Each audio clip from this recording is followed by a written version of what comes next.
My phone rang at 7:30 in the morning on the 24th of February. The dialer was my American friend from my high school days in the US. He was the last person I expected to call, especially at 7:30 in the morning. I knew immediately that the war has actually broken out. The beginning of the war did not surprise me. In fact, it's long overdue. What surprised me was the fact that he knew nothing about the suffering that the Russian Ukrainians had endured over the past 8 years. Let me get something straight. NATO promised that they wouldn't move an inch to the east. That was a lie. And now we are surrounded by an aggressive military alliance. NATO gladly bombed Yugoslavia under the pretenses of potential genocide. Did they bomb just military installations? No. NATO destroyed schools, hospitals, bridges, cultural monuments, private businesses, and industrial plants. Did you forget about that? Did you forget about how NATO pumped money and weapons into Georgia right before Georgia bombarded Russian peacekeepers and civilians? Of course you did, because your media doesn't want you to know. Did you forget how yet another territory was ripped away from Serbia? Do you not remember Kosovo? Did you protest then? I bet you didn't, and I bet you didn't even care. Did you forget the invasion of Libya? If you're in Europe, you can't forget. Thousands of migrants are your daily reminder of what your governments did to that country. Did you protest the illegal invasion of Syria by Turkey and the US? I bet you didn't. Do you care about Saudi Arabia starving Yemen? I bet you. Do you care, or did you care, about the illegal invasion of Iraq and Afghanistan under false pretenses? What, they aren't people to you? Why haven't you been vocal against the murder of children and civilians at Iraqi and Afghani weddings by American bombardment? Ah, that's right. They're brown people. They're probably worth less to you. Where were your crocodile tears when Kiev started bombarding Ukrainian Russians in the east simply for doing the exact same thing as the Ukrainians did in the west, was to get rid of a corrupt government? Where were your crocodile tears when Kiev shut off electricity and water to Crimea? Where was your Save the Ukrainian People when 48 civilian anti-Maidan Ukrainian protesters were rounded into a Union trade house and burned alive whilst those who tried to escape the fiery hell were beaten and shot? Do you by any chance know who the Madonna of Gorlovka is? Do you know what the Alley of Angels memorial is? Let me give you a hint. People engraved into that memorial aren't alive and they are not adults. Did you shed even one digital virtue signaling tear when the children at the children's beach in Zagreb were purposefully bombed by the Ukrainian military using illegal cluster bombs?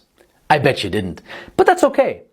How would you? Your mainstream media keeps you in the dark. For 8 years, the US and its allies have been pumping billions of dollars worth of lethal weapons into Ukraine. For 8 years, the US and its allies have been pumping billions of dollars worth of lethal weapons into Ukraine. For 8 years, the Ukrainians have been waging a war with their own people in the east. And for 7 years, Russia and the people of the Donetsk and Lugansk republics have been patiently waiting for Kiev to adhere to the Minsk agreements. Should Russia have waited maybe 20 more years? You know, the amount of years that the US spent killing Afghanis?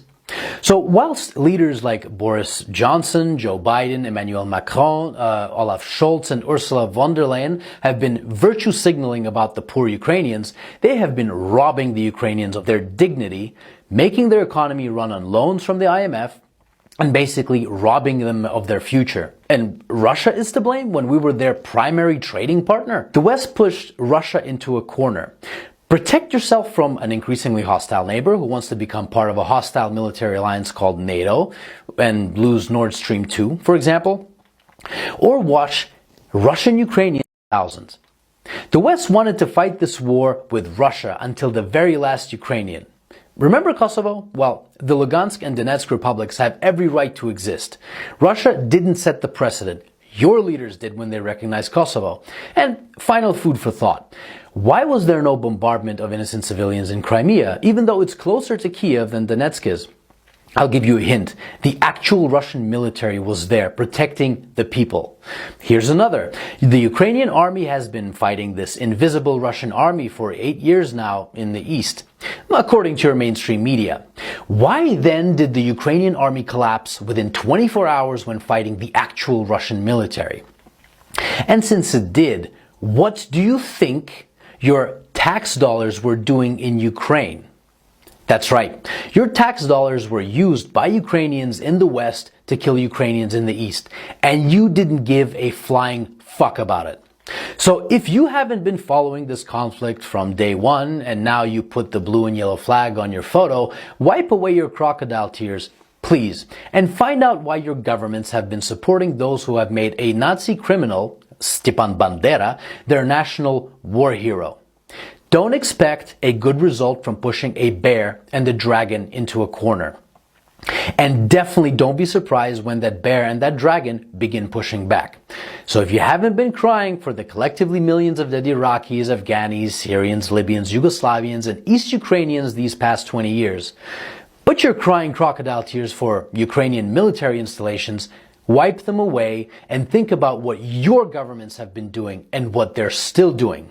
And I hope that this 8-year story of a war started by a criminal Ukrainian government against its own people can finally come to an end, and Ukrainians and Russians can finally live in peace.